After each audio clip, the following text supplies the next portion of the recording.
Yeah, that's fine with me. Yeah, You want me to share? Wait, let me share. yeah. So, a very good afternoon to one and all present here in this online platform. I welcome you all for this online invited talk on body-centric electromagnetic solutions for wearable technologies and nano-scale communication sensing applications in healthcare. The event is being organized by IEEE AP-MTT Student Branch Chapter IIT. Today we have speaker Professor Akram from Queen's Mary University of London. So before moving to the talk, let us welcome our guest first with his brief introduction. Professor Akram is the Deputy Dean of Postgraduate Research in the Faculty of Science and Engineering in Queen's Mary University of London. He is also the head of the Antennas and Electromagnetic Research Group and reader in Antenna and Applied Electromagnetics. He is an associate editor for IEEE AWPL and IEEE JERM. He is the lead of wearable technology and creativity research. His research portfolio, ranging from the basics of antenna and electromagnetics to novel applications in telerobotics, cognitive radio, wearable electronics, nanoscale networks, healthcare, and bioengineering. He is also the member of Center for Intelligent Sensing and Institute of Bioengineering. He is having over 400 publications in leading journals and international conferences with 10,000 plus citations with H index of 49. He is the recipient of the prestigious 2011 British Science Festival Isambard Pearson Brunel Award and also a recipient of Cumul Education Excellence Award 2019. He was an active participant at I Am Scientist Get Out of Here in March 2012 and TEDx 2012 speaker. He is also a chartered engineer, a college member of EPSRC, a senior member of IEEE and member of IET.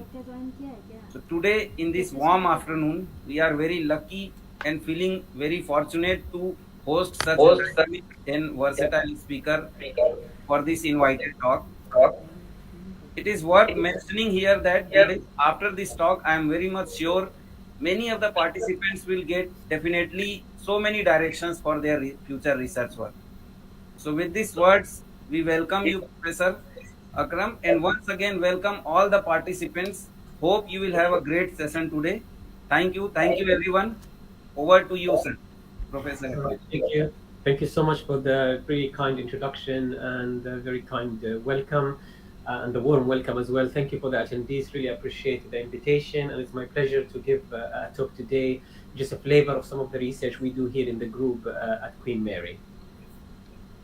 So my talk, as mentioned already, will be on body-centric electromagnetic solutions for wearable technologies and nanoscale scale communication and sensing in healthcare application and biomedical application. I'm the Deputy Dean for PGR in Science and Engineering and the head of the Antennas and EM Research Group. So I'll start with my talk, a little bit give an outline of what you'll see today for the next 45 to 50 minutes. I'll talk about associated activities relevant to this work, introduction and the motivation behind why we're doing most of the research in this area. Then talk about the different domains for body-centric communication and networking, from implant to on-body to off-body communication.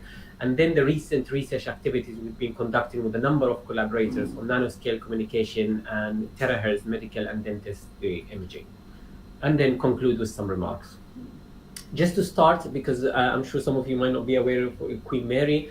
So Queen Mary University of London, especially the campus that we are on, the Mile End campus in the heart of the east of London, we're a mile away from the Olympic Park in Stratford. We started in 1887 as Queen Mary College, as the People's Palace, just to make sure that there is a place and a time for people collectively within the east end of London, which was not really one of the kind of high income areas of London. So it's just to get the social community together, to work together, to talk about the future of science, social interaction, and cultural kind of activity there. Also in Queen Mary, we're really proud to have around 5 Nobel laureates who were affiliated with Queen Mary. I highlight here two that is of really importance to us in our research area and linked to some of the talks some of the concepts I'll talk today about. So Professor Sir Peter Mansfield, he actually co-invented the magnetic resonance imaging MRI here in the UK, and also more great importance for us in the communication and EM area is George Alfred Hockham, who actually co-invented propagation of waves within glass-cladded tubes, which is really optic fiber as we know it today. So we have quite a long history when it comes to design for electromagnetism, understanding electromagnetics propagation, and finding solutions for these kind of devices. The group I head here in Queen Mary, we cover a range of application, range of research topics, from the conventional antennas, RF, microwave devices and structures. We started in 1968. So we have quite an established experimental facilities here in the group. So we are considered one of the most comprehensive antennas and electromagnetic labs in Europe in academic setting. So we cover frequencies from DC up to 4 terahertz now, and we try to push the boundary even beyond 4 terahertz. Recently, we managed to secure infrastructure fund from our research council to extend that to something called Tera facilities. So we can do nano-scale fabrication, we can do testing at sub-terahertz and terahertz and beyond. And so we have in the group around 20 academic staff, more than 55 PhDs. Sorry, I can hear a feedback.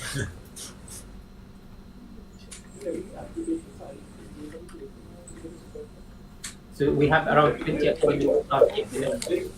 Sorry, the feedback. Sorry, is it possible to mute microphone, please? I don't have come on some portal, but he has started communicating the message to the candidates. We are operate both the places.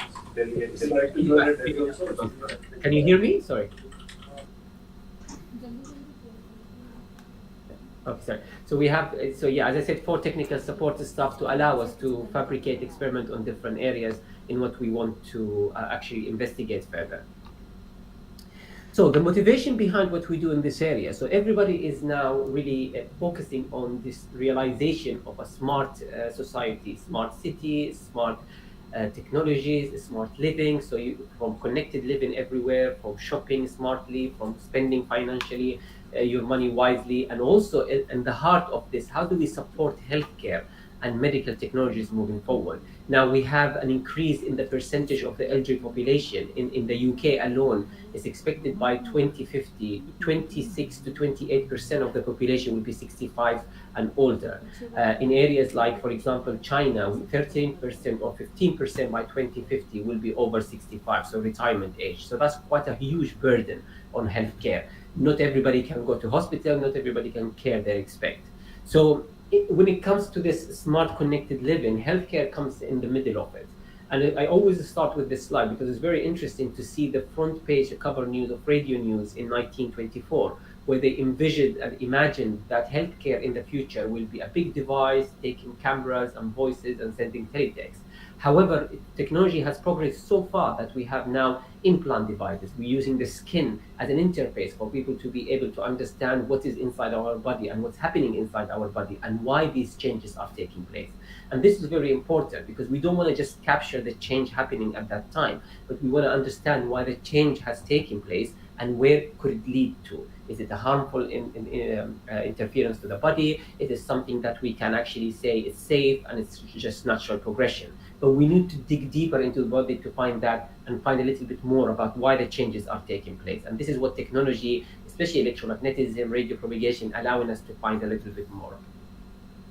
There are a number of devices and solutions out in the market. These are stuff you can actually buy it off the shelf. So for example, there is the patch cardiac rhythm monitor. There is also the skin patch diagnosis to monitor, for example, drug delivery, glucose level, glucose and diabetes is quite popular. There is the Libra solution now out there which actually monitors people. I've spoken to a couple of my colleagues who actually have type 2 diabetes, and they said these kind of technologies save their life because now they can monitor their behavior throughout the day and can actually adjust their diet, adjust their activity depending on that. And of course, there is this popular kind of sport and exercise monitoring devices.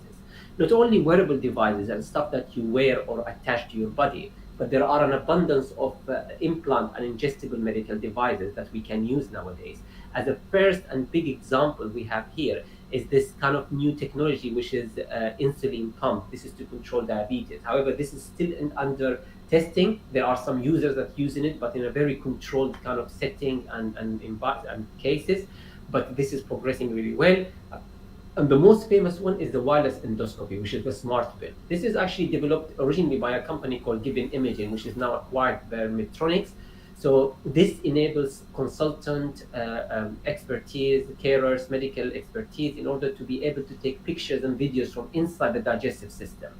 Now, currently, the most popular solutions are colonoscopy and endoscopy, and they are very invasive because there's a tube that's going through your system, digestive system. People don't feel comfortable, and there are limits. You can't reach the small intestine. It's very hard to push your pipes through that. So this kind of a smart pill allows you actually to investigate the intestine and other areas that weren't you able to do before. So the unique part of it is that it gives you images and videos that will tell you exactly where things are going wrong and why they are going wrong, and enable the consultant to give you the best solution and diagnosis moving forward.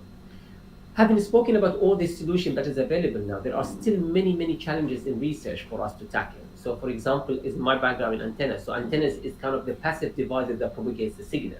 And most of the time people don't think about it as the first step, but it's really important because once you have an optimized, efficient antenna, you can radiate most of the energy and actually reduce the level of noise and get better quality of the signal propagating.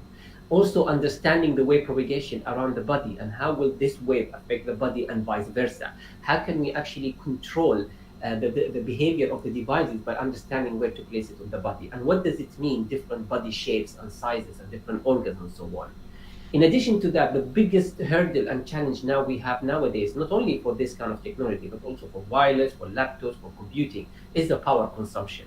How do we optimize it? How do we reduce it if it's possible? And how can we design solutions to enable us to reduce this power consumption?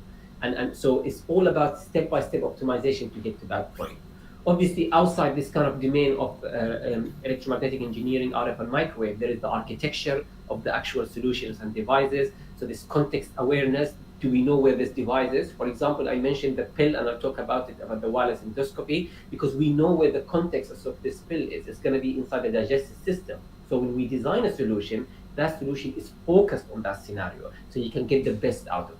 Again, it's user-friendly. Can the consultant understand the information coming out of it? Can you, as a user, when you monitor your activity, your heart rate, your blood pressure, understand these numbers and what's going on for diabetes and so on? Can you react back to it? And is it useful for you? And this is a big kind of stream of user-friendliness and user-human-computer interaction that lots of groups are working on around the world. In addition to that, you have stuff like recognition of gestures and commands, adjustment of communication, smart communication being adaptive. So you know that the spectrum is getting congested, and if we add more and more technologies and solutions, we're going to make it more congested. So how can we make these solutions adaptive and change, reconfigure their frequency and behavior depending on where the user are and what they want to do? So here in the group, our main activity is focused around bioelectromagnetics and next generation EM structure. So this is one of the stream that we do here across the antenna and EM research group.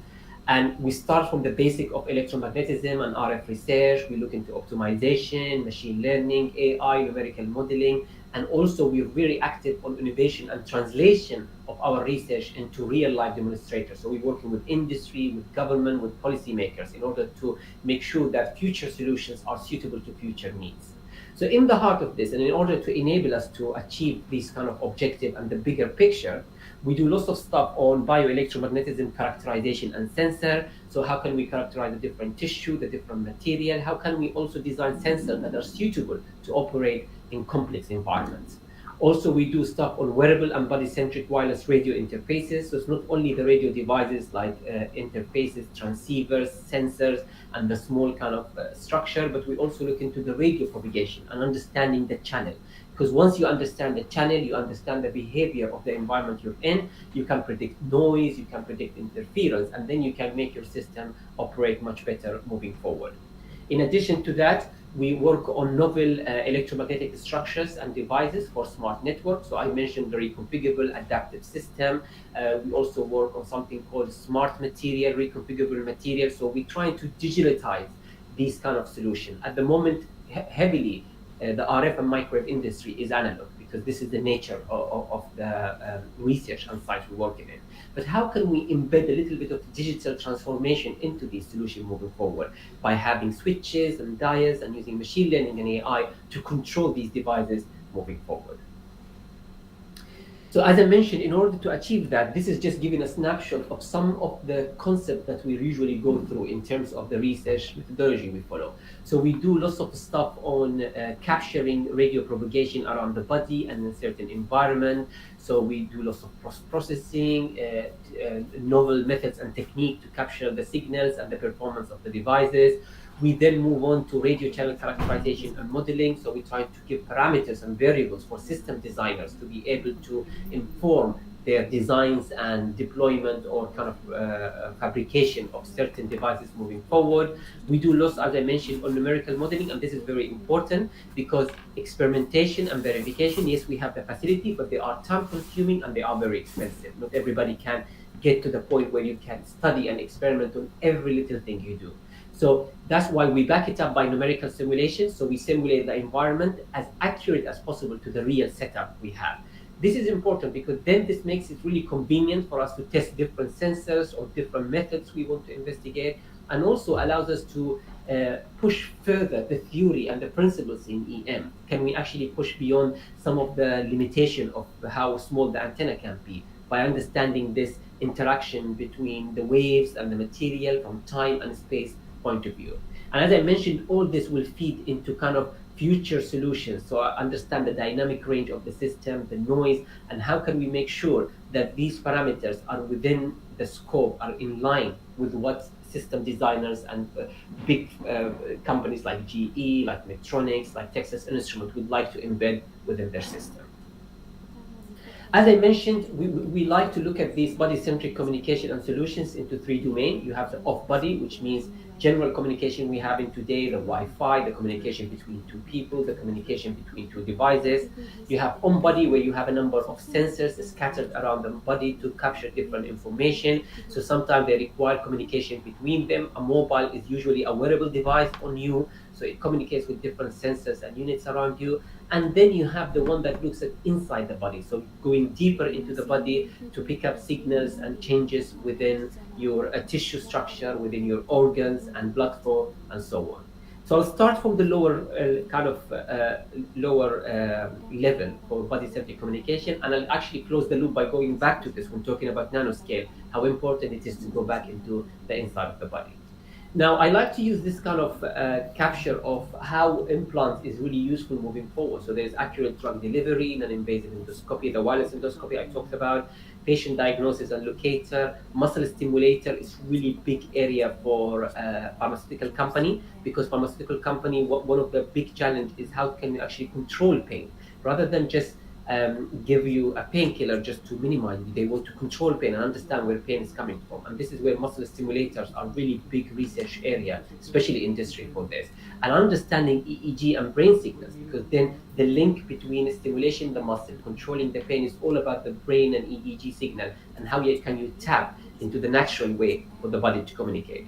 This picture is from an article in the IEEE Spectrum, which is kind of the general audience magazine from IEEE. In 2007, this amateur radio engineer worked on how can you actually embed RFID inside the arm, so this part of the arm here between the thumb and the index finger. So there's nothing here, no bone, no vital tissue. So he embedded RFID within this area and used it to open the door, to open the computer, to unlock the mobile phone, and so on. So that made it really interesting, and people started looking at these things and saying, oh, this is actually really great. An implant has always been one of these areas in technology and science and EM where people find it challenging to do validation experimentation because of the ethics, the medical, and so on.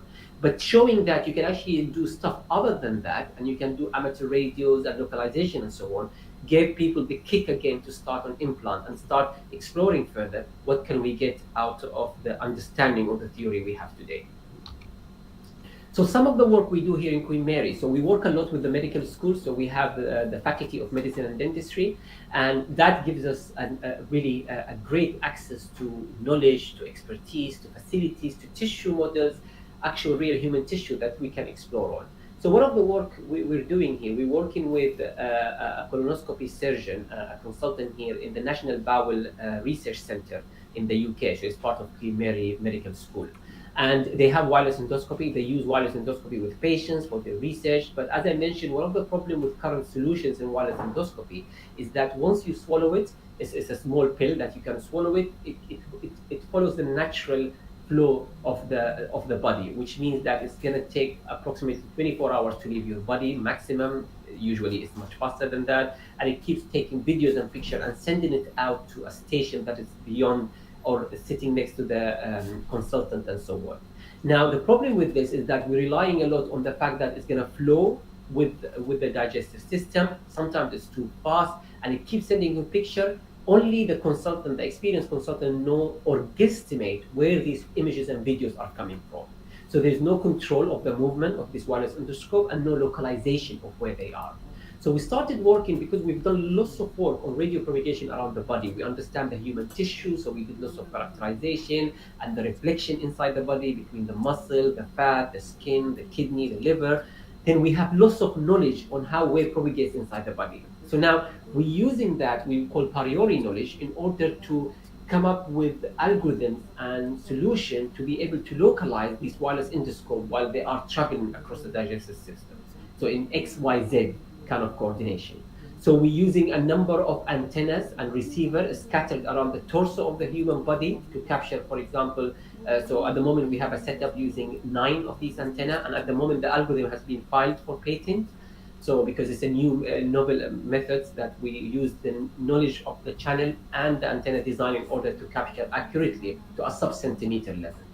So this gives us advantage is that you know where the capsule is within, for example, the human torso, the lower torso, because here, where I talked about application-specific solution, because this we know is for colonoscopy, so we know that we're only interested when the wireless endoscope start reaching the small intestine and importantly, the large colon, where we have, as been told by the consultant, there's lots and lots of issues when it comes to colon cancer, because it is actually one of the hardest to detect in the UK especially, and we have lots of misdiagnoses here, the numbers are quite high.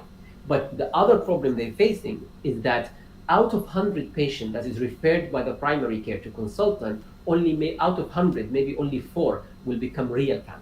So you can understand that in addition to the complexity of diagnosis, there is also the time efficiency and the resources efficiency. So, but if we have capability to have devices like this, we can control that, we can diagnose and see pictures, and can have an initial diagnosis saying this could be cancer or not cancer, then they reduce the time and the pressure on our national health services and the time of the consultant and the expertise. So we took this further and we started doing first numerical simulation. This is something called the Hugo model. This is a very popular digital phantom created by the American Air Force based on an average American male with lots of the organs. The actual tissue characterization was done in collaboration with King's College here in the UK with quite a famous paper called Gabriel A. Gabriel. So these two mother and son duo, they managed to characterize the human tissue for electromagnetic or electric properties up to 20 gigahertz. So it gives lots of information about how the different organs, the different parts of the body will behave from permittivity and conductivity point of view. So what we've done is that based on numerical simulation, understanding how the body behavior or the wave propagates out of the body, we did experiments on animal tissues, and we used sheep tissues in this case, because the digestive system is very close to the electric properties of the human one, of course after ethics and after approval from the Queen Mary Ethics Committee. Then we started exploring further that we found that for most of the research and designs for implant communication, especially for wireless endoscopy, people assume that when the stomach is empty, it's going to be basically a vacuum only with a stomach muscle around it. But in reality, when the stomach is empty, it's not a total vacuum. However, it's the stomach muscle shrinking in size, and there's other chemical and biochemical materials within the stomach that allows it to do its digestive functionalities. So that makes a huge difference, because if you assume the stomach is empty, and now if you look at this, for example, I put an arrow here seeing the human body, the purple is the stomach walls. You can see that if you assume the stomach is totally empty in a vacuum, the attenuation is quite large of the signal once it leaves the stomach. So you can see here a drop of around 100 to 110 dB. However, if you accurately represent the stomach as a shrink in size in the stomach with a mix of vacuum and other biochemical material where we estimated the effective permittivity, you can see the difference in the attenuation. So it went up from minus 110 dB to around minus 58 or 59 dB. And this is for 402 megahertz, and same kind of range for other frequencies. This actually makes a huge difference, because now for system designers, they don't need really to make the system complex or hugely sensitive to pick up a signal at 110 dB or even lower once it leaves the human body. But it can actually adjust the dynamic range to be able to work within this range. So it saves them loss of power, it reduces the power requirement and the sensitivity requirement, which means ultimately it made the system more efficient and optimized for this operation. And this is where we looked at it from an experiment point of view. So we embedded within animal tissues and started looking at if we actually can localize the source by using some kind of system along the human surface. So we looked at 3 frequency, 402 megahertz, which is the medical implant communication system. We looked at 868 megahertz and 2.4 gigahertz, which are the industrial, scientific, and medical spectrum. So it's unlicensed spectrum we can do experimentation on. This was actually a work funded by Philips Shanghai and Philips the Netherlands, where they wanted to see how they can actually push the boundaries for wireless endoscopy. So we did this kind of work, and we showed that at 2.4 gigahertz especially, we get a higher resolution, and that's because the higher frequency means a smaller wavelength. So we managed to locate the wireless endoscope inside different parts of the tissue, the animal tissue mimicking, and that gave a really good indication moving forward to even work further in improving the algorithm, improving the devices to have a better localization of the system if used for other applications, not only wireless endoscopy. Moving a little bit higher in the level from implant up to wearable communication. So we worked a lot on different kind of frequency range. So we worked at the lower frequency. We worked for solution for GPS. So you talk about 1.5 to 1.6 gigahertz. We worked at ISM band. And also one of the big area we worked on in the past 6-8 years is ultra wideband communications. So ultra wideband communication, for a while, it was really one of the most exciting solutions moving forward, because it can give you a range of 3.1 to around 10.6 gigahertz. So we're talking about a bandwidth higher than 7 gigahertz in the time domain transient solution.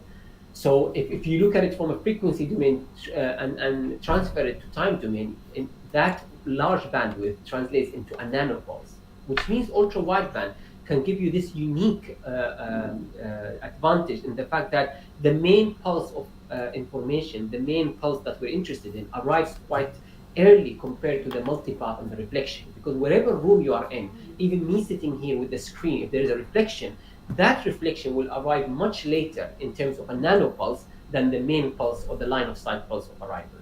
So this pulses here will give us a clearer picture of where the main pulse we're interested in and any kind of reflection that's coming from the room around us. This is really an advantage point, because looking at this transient pulse response, you can actually understand the environment that this is operating in, or actually more than that, the posture of the body. So we used this study with a number of researchers to ask them to do a number of postures. So you have standing, sitting down, bending forward, bending backward, right and left. So you can actually tell or classify the posture of the person using these kind of information and the parameters we're capturing.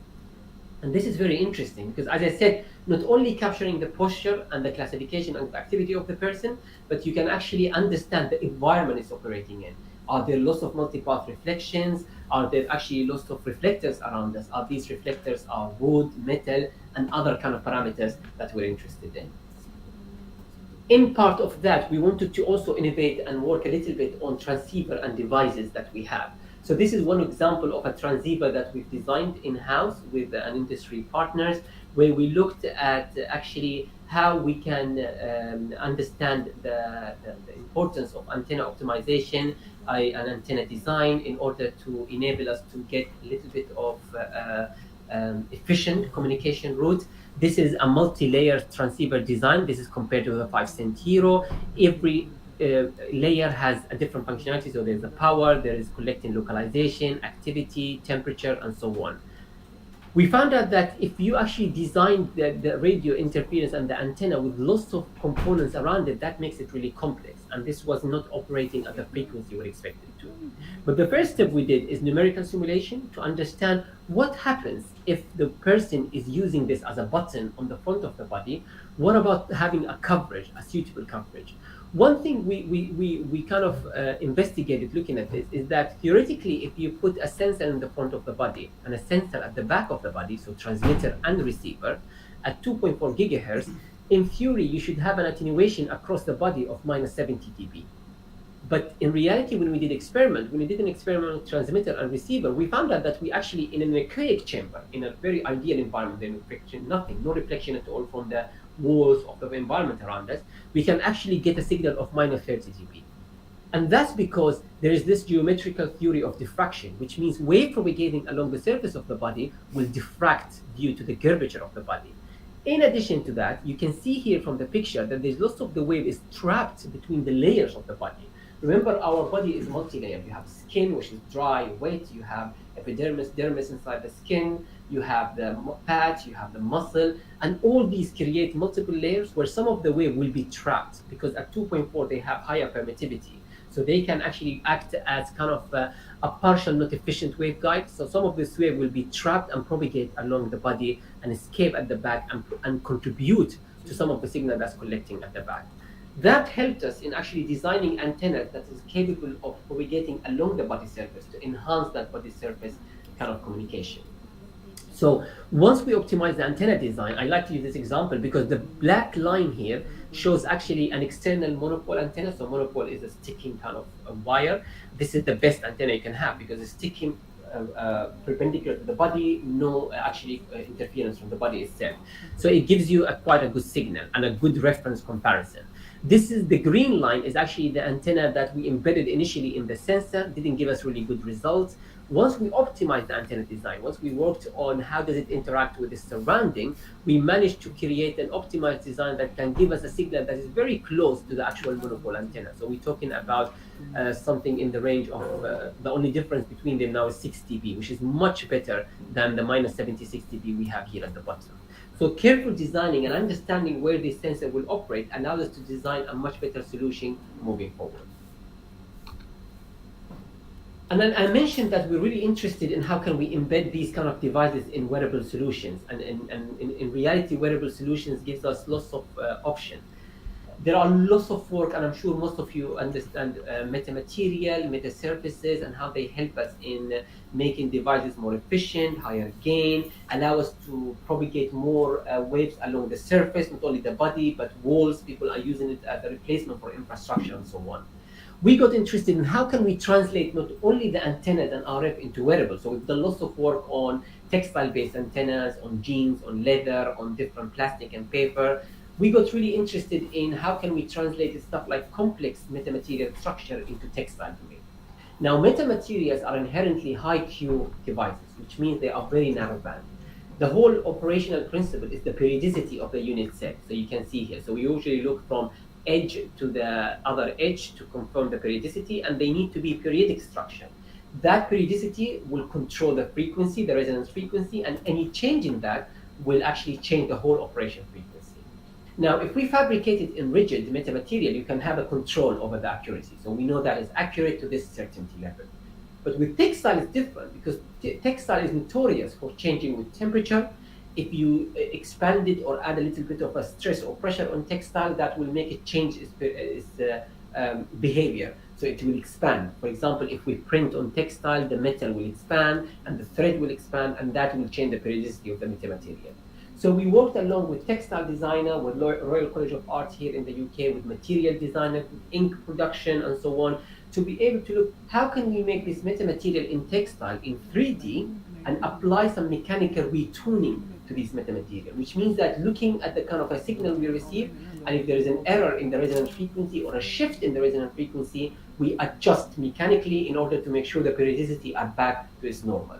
So using that to our advantage, rather than embedding more and more electricity and more digital devices, we use some of the mechanical principle in order to allow us to control this metamaterial from contraction and expansion. And as part of that, we moved on to higher frequency, where we said, can we move to 60 gigahertz? Now, you see here that this is not printed on textile, because printing on textile at 60 gigahertz means the wavelength, we're talking about a very small wavelength. And usually with metamaterial, we care about lambda divided by 2, lambda divided by 4. So we're talking about centimeters and sometimes millimeter scale for designing these metasurfaces. So we moved on to printing, inkjet printing these devices on papers, on plastic, on flexible, that we can also ultimately integrate in some kind of wearable solution. So this is at 60 gigahertz. This is a work we did with the defense here in the UK. 60 gigahertz is high attenuation, so it's very good for secure communication and allows us to have some kind of investigation. So we managed to print it, but this really required us to collaborate with ink production company, with textile designers, with people who understand how to inject print in general. So we had to work on the ink with nanoparticles and so on, and then produce a number of designs that worked at this frequency and showed that we can actually produce real prototypes of kilometer scale. So for this work, we produce a 1 kilometer printed metasurface that allows to have indoor communication on the wall, rather than having the cables and so on, because then you can ultimately, the vision is you embed this in wall material and so on. And some of the work we did moving forward to that is that everybody's aware now of graphene and how graphene is promised to be the wonder material. However, at the moment, there are lots of challenges with graphene on how to actually fabricate it, transfer it, to produce some useful devices out of it. So we used kind of something called graphene-based soft wearable antennas. So we worked again with Manchester University Royal College of Art in order to get graphene sheet, transfer this into a wearable ultra-wideband antenna. This is all based on a graphene sheet. One of the problems we faced is that once you transfer graphene and kind of print an antenna with it, it has lost of the conductivity within it. So we actually, when we did a characterization using our probe stations and so on, we found out that the conductivity of graphene, once it's been printed as an antenna, was around 10 to the power 4 lower than conductivity of copper or silver or gold. So it's reduced significantly, which means that we can't use it as a long-range radiator for this state at this time. So we looked at how can we use it for near-field communication. So you know this concept of Internet of Things, where lots of devices are close to each other. But there are lots of work on graphene and how people can actually optimize graphene ink and graphene sheet to preserve the conductivity at the same level expected. Why we're putting lots of efforts on graphene? Graphene is really promised to be an eco-friendly, recyclable material, and also the super efficiency that's expected from graphene. So it's really a solution that we will look to even explore further to produce solution that is possible to embed within other devices, on wearable devices, and so on. This is just an example of some of the measurement we captured when we inkjet printed graphene ink. So graphene ink is actually in production. You can get silver, copper, gold, and graphene ink to be able to use in inkjet printing. So this is an example we printed here within Queen Mary. So we had to go through a process of a step-by-step printing and then masking and so on. This shows the S parameter, or S11, the impedance matching example. But again, when I talk about gain and efficiency, you can see that the efficiency is not what we expect it to be, it's 45%. This is just a conventional antenna should have a very high efficiency. And the gain is below, we're talking about minus 0.3 dB, which is lower than what you expect. However, that's because of the conductivity reduction inherited within transferring graphene. Now, we talked a lot about the wearable and the wearable connectivity and the wireless sensor. But then ultimately what we want to know is more and more about why these changes in the body are taking place. Most of these wearable devices and implants, they are capable of capturing the changes in the body when it happened, or sometimes we call it too late after the change has happened, but it's very useful. But in order to explore why changes have taken place and why these changes are happening, we wanted to go to the molecular scale of the body. And one way, in order to allow us to explore further the molecular changes within the body, the biological changes, is that working at the nanoscale. There are a couple of examples of biologists and medics. They did example of having like phosphoric nanoparticles inside the body, and they showed that if you put these phosphoric examples inside the human tissue or the blood flow, you can see that nanoparticles traveling around the body and then being absorbed by the body safely with no changes. Sometimes our implant devices, the large devices, actually the body gets to reject them, and this is one of the biggest challenges these kind of companies face, is that some people cannot actually handle having a pacemaker inside, their body rejects it, cannot have insulin pump, the body rejects it, and so on. But at nanoscale, we have higher chances of the body accepting this. So in order to explore this further, and this concept of nanobots and so on, we needed to look at what is available for us as an EM radio engineer to be able to work at that nanoscale. Nanoscale will naturally mean, if you look at the physics behind it, we have to work in optics, because these are the frequency in wavelength equivalent to nanoscale. But with graphene and with carbon nanotubes solution, we've seen that we can actually slow the wave. And once you slow the wave, it means that it appears that it operates at a lower frequency than it should operate at. So we can actually start investigating at the nanoscale using terahertz, which is one of the last kind of hurdles in the EM spectrum before we move into visible light and optics. So, at the nanoscale, there's a number of communication mechanism and modalities that people are exploring. So there's acoustic communication, there's nanochemical communication, and there's molecular communication, which is really a big area of domain, especially for the communication society. So they're looking at how can we tap into the natural way for the body to communicate and be able to send information and understand how they take place. Molecular communication, however, it is quite mechanical, it's low. When I say mechanical, I didn't mean in a way, I meant like it's a low dynamic communication, it's low frequency because it's dependent on release of moleculars in order for it to deliver information. But again, electromagnetic communication is much faster. We're talking about the speed of light. Electromagnetic communication allows you to take into consideration the channel, the environment, reflection. It doesn't have to be line of sight all the time. You can actually propagate with non-line of sight, which would happen with mobile comms and so on. And that's why we got interested to find out how can we do terahertz communication or EM communication at terahertz for nanoscale networking and propagation. But whenever you do any kind of radio propagation and design communication devices, you need to understand the environment or the setup where these devices will operate.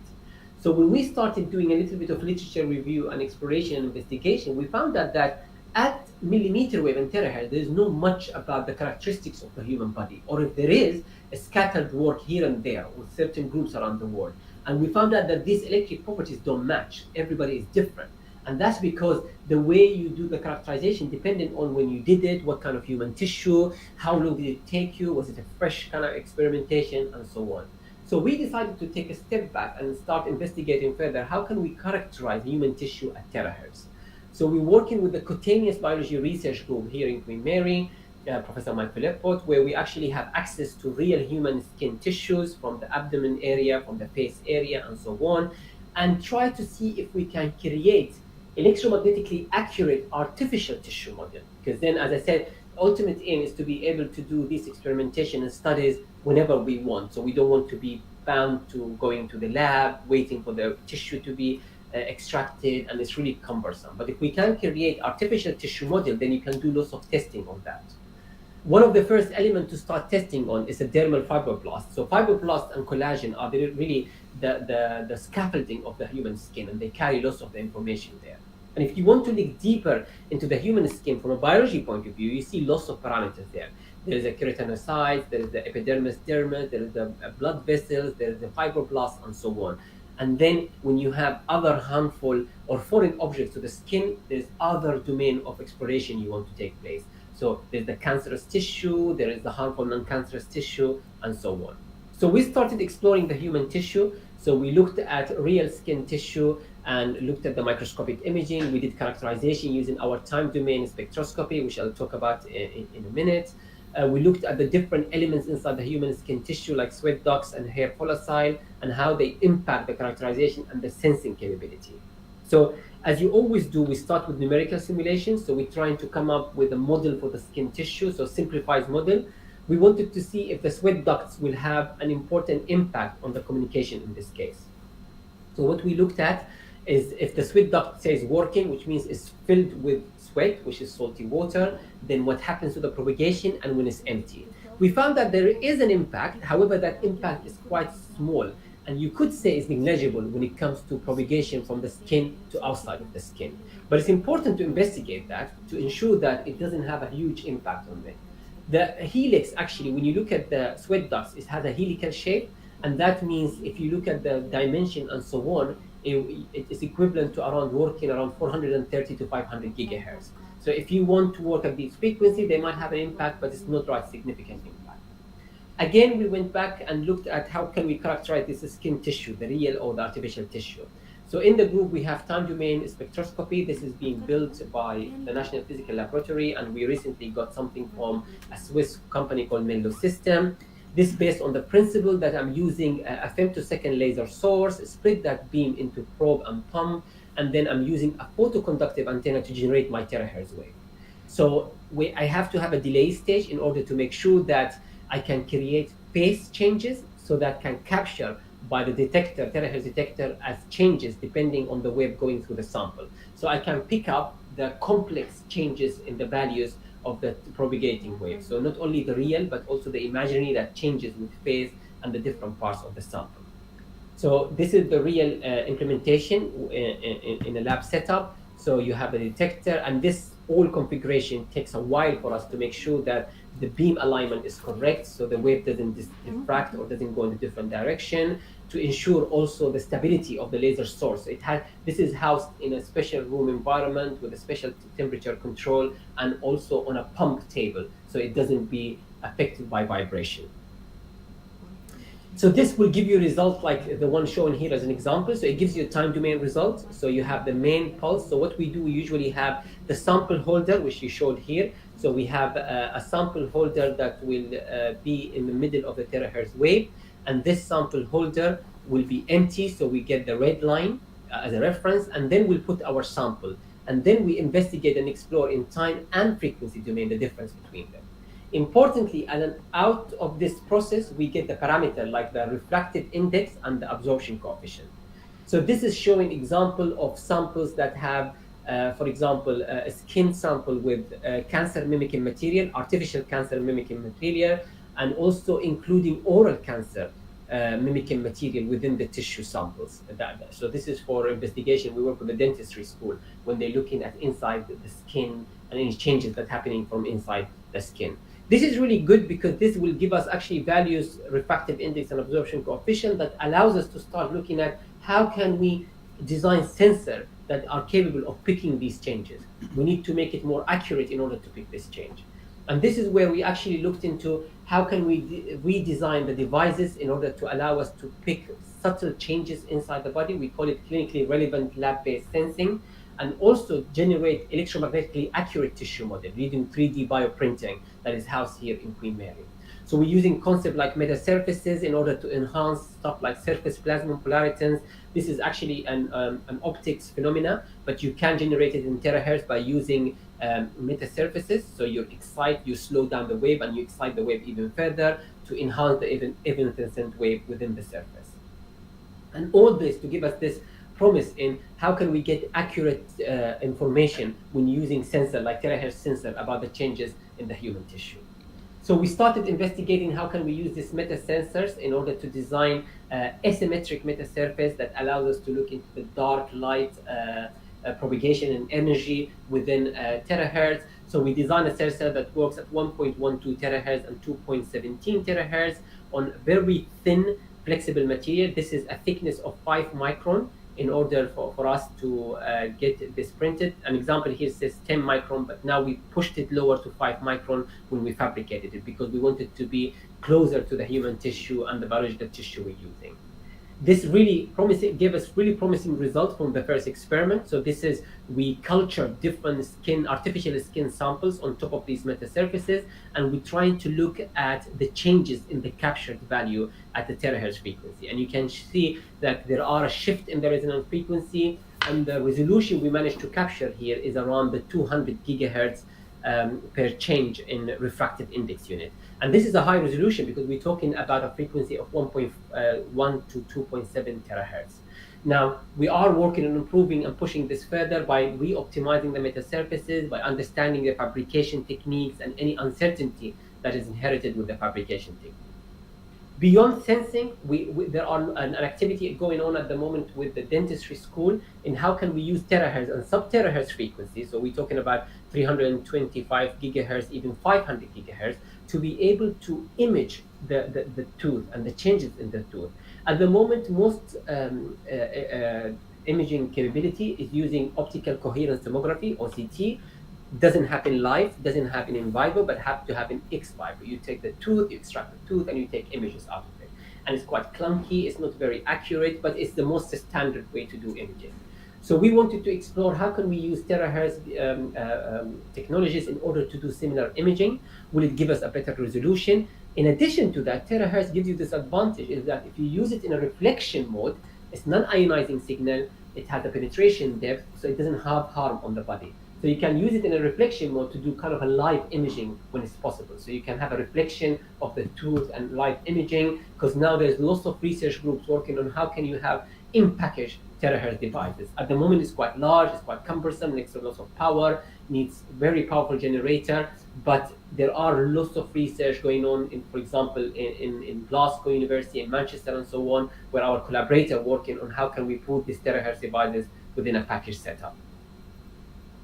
So this is an example of a tooth mimicking phantom. So this is not a real tooth, but a mimicking phantom. And some of the images we take from the OCT and the VNA results. So it's a very comparable result. Here, the depth here shows the hole we managed to detect, and this is the smaller here at the bottom here. So there are quite promising results. We use lots of AI and machine learning post-processing in order to pick up the important information out of that and be able to image different formation of the hole. So this is different resolution, different sizes in different material. This is very preliminary results we have, and we're trying to push this work even further to see if we can do some kind of reflection study and then have the promise of being able to translate this into a real imaging or diagnosis device. Before I conclude, it's really important to realize that most of the work we've done is not just one discipline or one domain. It's not the antenna and EM engineer or the EM microwave engineer. We needed to collaborate with people from material science and engineering. We had to collaborate with people who understand machine learning, optimization, and understanding data processing. We worked a lot with medics and bioengineers and biocompatibility. In addition, we work with electronics and RF devices in order to create novel ways of sensing and novel ways of sending information. Collaborating and multidisciplinary research is very important because we need to push the boundaries, and the only way to push the boundaries is by exploring what other disciplines are working on. And trust me, it's really exciting to understand the challenges and the solution you can provide, or vice versa, because it can help both ways in this case. So final remarks, I think I don't need to go through it. I mentioned it, that there is a move towards how can we make our devices flexible, how do we make it more friendly towards the user. We need to be quite open in the approach that we need to understand, in addition to making it more interesting and exciting, there is also the security, the aspect of it, the safety aspect of it, which is something that goes line in line with our work. So we work with places like the UK Health and Security government body in order to ensure that radiations is safe. We do lots of testing on specific absorption rate in order to make sure that nothing goes beyond the limits and the requirement. And by this, I end this, and I would like to thank all the collaborators, everybody we worked with, the great team we have here in Queen Mary, my colleagues, the PhD students, the PDRAs. Without them, this wouldn't be a possible outcome for us to achieve some of these solutions that I presented today. And yeah, thank you so much for your time and attention. And if there's time, I'm happy to take any question if you have any question. So, any of the participants, if you have any question.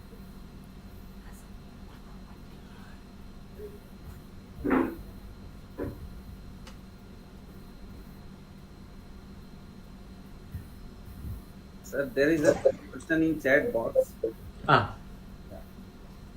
The question is from Jeet Banerjee. Kindly re-explain the utility of ultra-wideband and two junctures of your exciting talk. So I'm not sure the two junctions, but the ultra wideband part of the work. So ultra wideband was a promising solution because of this huge bandwidth. People wanted to use it for wireless USB, but also for localization. It's important because ultra wideband in frequency domain is a very big bandwidth. So if you transfer it into the time domain, that will actually be translated into a nanopulse.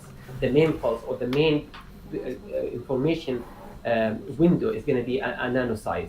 So, and if you consider the room around us, or for example, any device around you, this is the problem with communication, is that if there is a reflection or a multipath coming, you have a distance, for example, 1 meter, the speed of light, how long will it take it to travel from this to the wall and back to me?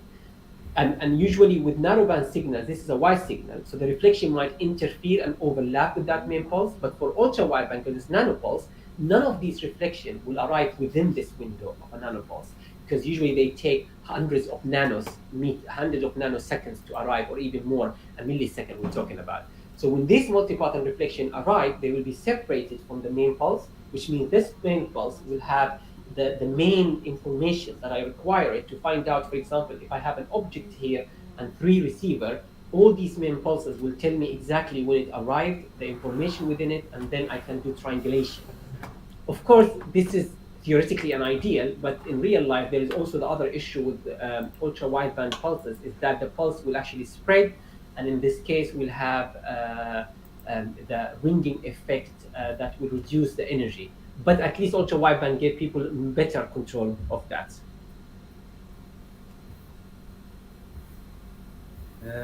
Another question is the research scope in the field of molecular communication.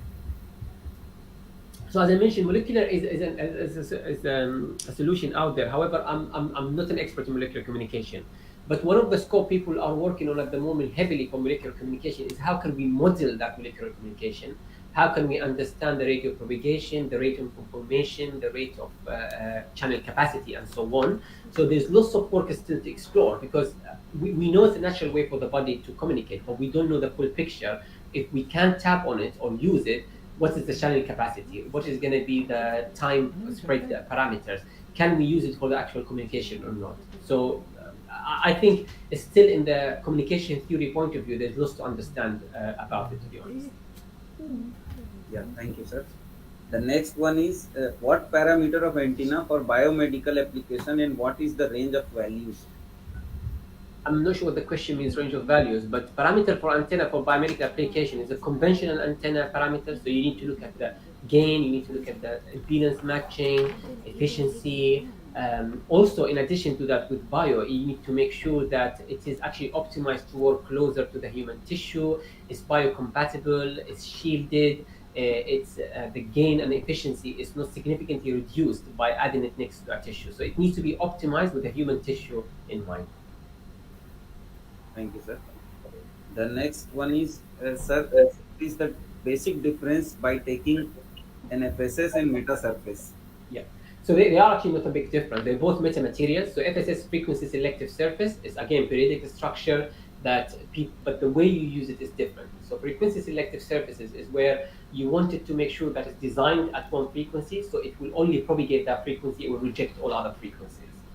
But you can actually redesign, optimize the metasurfaces for that exact frequency to operate in a way that if wave hits it not in the perpendicular fashion or propagating along that surface, it will excite more energy coupling between these different parts. So in reality, they are really part of the same family, but it's just they use it in application for it. Yes, sir. The next is scope of RFID in on-body communication. Scope of RFID. RFID. So RFID basically is not a communicating device, I have to admit. So RFID, the whole point of it is that it's near field, so it allows you to have identification. For on-body communication, RFID is not intended to communicate signals, but it's really more to help you, for example, identify certain aspects, use it to gather information in a very close proximity. So there is no scope for it to be used for communication along the body, but as part of the whole wireless network or wireless sensor. Yes, sir. Next is what are the designs preferable for biosamples, especially tissues and body fluids like CSRR, SIWSRR, etc. But low Q makes it tough. Oh, yeah. So I'm trying to understand the question. Is it two parts or is it linked? But biosamples, so if you mean preparing the samples themselves, this is really about culturing. That's basically the biologists, the medics experience. We learn from them a little bit, and it's quite, most of the time it's uncontrolled. So you culture it, it's a spread. But if you mean how can we use it for stuff like surface integrated waveguides, split ring resonator, I think he's asking about the basic structure. okay. Means, Mhm. So it differs depending on the applications. There's no one basic structure. So it depends. If you want to design an implant inside the tissue, this is going to be an RF device. An antenna usually is shielded. So the only thing you need to make sure that the gain and efficiency will work along the body surface rather than outside it. Yeah. uh, I think all of the questions you answered Okay. very nicely, All sir. right. No worries. Thank Yeah, you so much for your time. Really appreciate it, there guys. are And few more yeah. questions. If they are interested, they can. Yeah. My sincere apologies because I have a meeting to jump to now, Yes, and I'm sir. really sorry about that. Yeah, I'm thank you happy very to much, take sir. question offline. You can send me the question, and I'm happy to respond to them offline if it's possible. Yeah. All right. Thank you so much, guys. Thank Really you, sir. appreciate On it. behalf of IEEE AP-MTT Student Branch Chapter IIT Kharagpur, Thank thank you. you, sir. Yes, very much. Thank you.